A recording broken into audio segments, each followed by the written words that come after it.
The trial of a dead pope, the Cadaver Synod, history's most shocking courtroom drama. It's one of the most grotesque, surreal, and chilling episodes in the long and twisted history of the Catholic Church. A scene so bizarre, so macabre, that it sounds like it was torn straight out of a medieval horror novel. But this isn't fiction, it's real.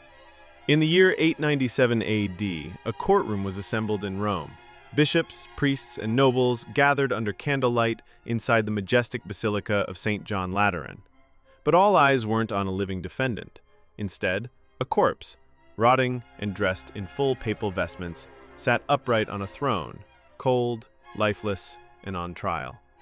This was the Cadaver Synod, the moment the Catholic Church put a dead pope on trial. And once you hear the full story, you won't believe how dark things really got. To understand how this could happen, we need to enter the murky world of 9th century papal politics, a time when the Vatican was not only a religious authority, but also a political battleground.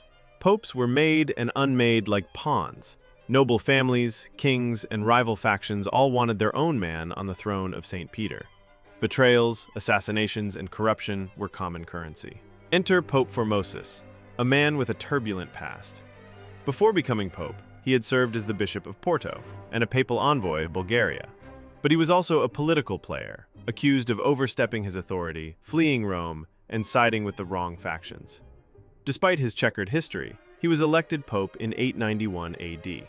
His reign lasted 5 years, filled with tense alliances, shifting loyalties, and enemies who bided their time. One of those enemies was Pope Stephen VI, who succeeded Formosus after his death. Stephen was a puppet of the powerful Spoleto family, fierce rivals of Formosus, and Stephen wanted revenge. But how do you punish a man who's already dead? The answer? You dig up his corpse and put it on trial. In early 897, Formosus's body was exhumed, 7 months after burial. His decaying remains were clothed in sacred papal robes and placed on a throne inside the basilica. His corpse was even assigned a deacon to answer on his behalf during questioning. What followed was one of the most gruesome and absurd trials in human history. Stephen VI, consumed with rage and madness, shouted accusations at the corpse.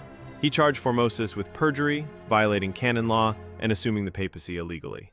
All the while, the grotesque body slumped in silence, as if the court itself had fallen into madness. The verdict? Guilty on all counts. But that wasn't enough. Formosus's papacy was declared null and void. His acts and ordinations were undone.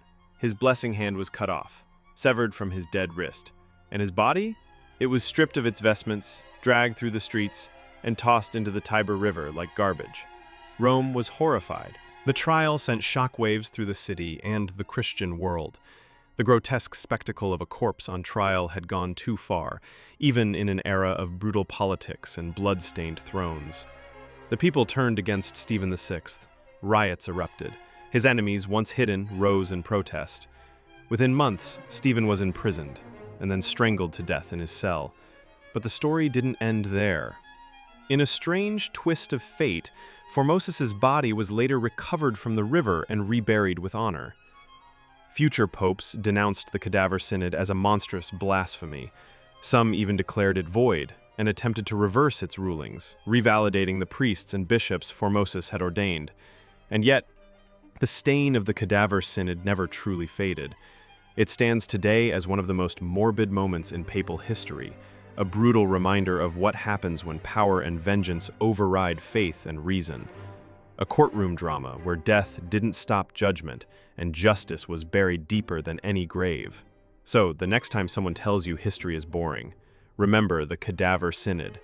Remember the Pope who was put on trial after he was dead. Because sometimes, the most disturbing stories are the ones that actually happened.